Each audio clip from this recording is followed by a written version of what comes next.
कदन्तं रक्ताम्बरं त्रिनयनं परमं पवित्रम्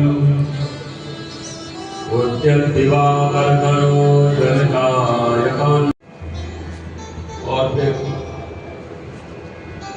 नारद जी का पश्चाताप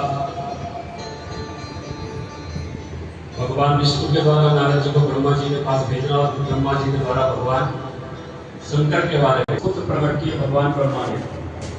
मरीचि, अत्रि, कुल्हा, पुलस्त्य, अंगिरा, क्रतु, वशिष्ठ, नारद, दक्ष और भृगु, ऐसे 10 पुत्रों के प्रति ब्रह्मा जी के मन से हुई। और इन 10 पुत्रों को प्रकट करके ब्रह्मा जी इनसे कहते हैं कि आप सृष्टि की संरचना को आगे आरंभ करो। अब ब्रह्मा जी ये बात कहते हैं, इतने में ब्रह्मा जी के हृदय से कन्या का अवतरण हुआ। और इस कन्या के पीछे पीछे एक और सार्थक तात्पर्य है कि जो भी व्यक्ति किसी भी प्रकार की काम वासना में वशीभूत होता है, 5 से ही होता है। या तो किसी चीज के प्रति उसके अंदर इतना ज्यादा हर्ष और अनुराग हो जाएगा कि उसके प्रति वशीभूत हो जाता है, अथवा कोई चीज उसे इतनी रुचिकर लगने जाती है कि वो उसके प्रति वशीभूत रहता है, अथवा वो किसी चीज के प्रति मोहित हो जाता है तो उसके प्रति उसकी आसक्ति बढ़ जाती है, अथवा किसी के द्वारा जब बहुत ज्यादा शोषित होता है, यानी किसी व्यक्ति का शोषण भी यदि किसी ने कर दिया तो शोषण करने वाले व्यक्ति के प्रति उसका मन सदैव लगा रहेगा, मैं कैसे इसको हानि पहुंचाऊं। और यदि उनका यज्ञ भंग हो गया तो वो सब मुझे क्या कहेंगे? तो भगवान शंकर ने कहा उनका यज्ञ भंग नहीं होगा और मैं तुम्हें शक्ति प्रदान कर रहा हूं कि जब तुम उस यज्ञ कुंड में अपनी आहुति दोगे कोई तुम्हें देख नहीं पाएगा, तुम अदृश्य हो जाओगे।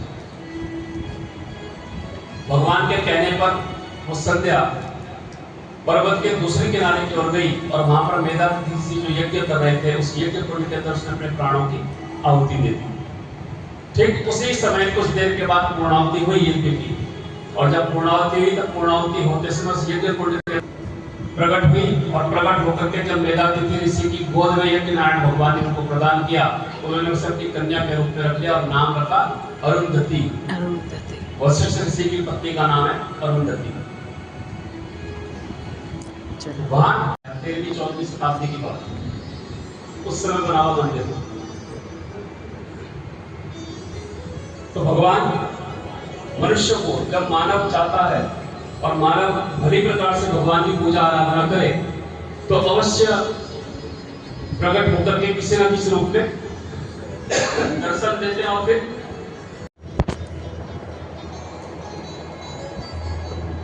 और फिर भगवान शंकर के साथ सती माता को विदा कर दिया। भगवान शंकर माता सती को लेकर के वापस कैलाश आ जाते हैं।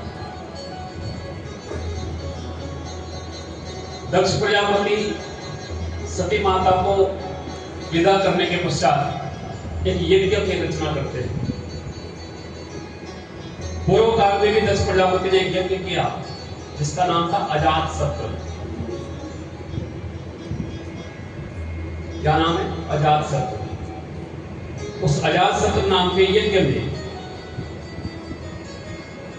सभी देवताओं को बुलाया गया। भगवान शंकर भी वहां बैठे।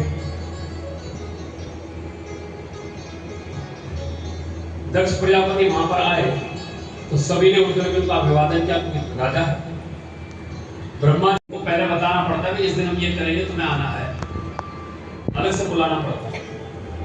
यहाँ तक कि जो आप 10वें का दान देते हैं, जब किसी की मृत्यु के बाद 10वें में जो दान होता है, सैयादान इत्यादि, वो सब भी हम उनको स्पेशल बुलाना पड़ता है तब उनको दिया जाता है। ऐसे नहीं आते।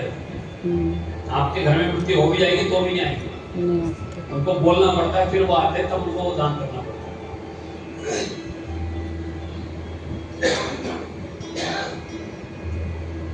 तो दक्ष प्रजापति ने बहुत प्रकार के श्राप नंदी इत्यादि गणों को दिए। अब नंदी के इस प्रकार के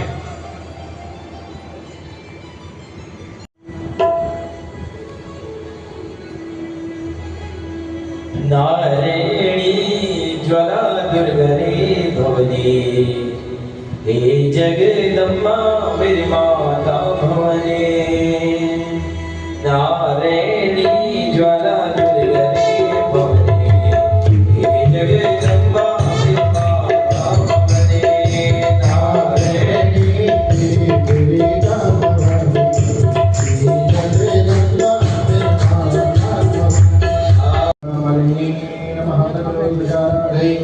नमः पुष्पाणि